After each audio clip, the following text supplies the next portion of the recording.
Balog'atga yetgan yigitga va qizga qanday ishlar yarashmaydi? Mana oddiy bir kichkina misol bilan aytaman. Ba'zi bir bolalar avtobusda o'tirib, tarvoyib metroda o'tiradi, telefonni bahona qiladi. Qonim qaynab ketib tarbiya bergim keladi. Xafa qilib qo'yaman deb yana aralashmayman. Yoki qizlar saqiq chiroyli kelishgan, mol kavshangani kavshanadi. Bu tashqi qiyofani buzish kerak emas. Bo'lib ham qizlar iffatli, odobli, nimali bo'lib yursa, hech qachon kam bo'lmaydi qiz bola.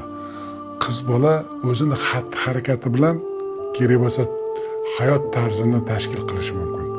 Uni xatti-harakati bilan uni baxt nimasi ham ochilishi mumkin. O'zi nima? Mana shunday bir zo'r narsani bitta qilig'i yigit kishi yoqmay qolsa, tamom ming zo'r qiz bo'lsa ham. O'shanga har bir qadamini o'ylab, har bir qilig'ini o'ylab qilish kerak. Yoki bo'lmasa yurgan gaplarga astag'firullah shunday bir go'zal nimani bo'lishadi. Yoki bolalarimiz o'zicha modada tizzalari yirtiq, yarim yalang'och, tizzasiga shimlar. Bobokalonlarning, momalarining urf-odatini tan olmay qayerga buzuqlarni qiladigan. Mana shu yoshlarga eng yomon narsa o'zini ko'cha-ko'yda tuta bilmaslik. Eng yomon narsa.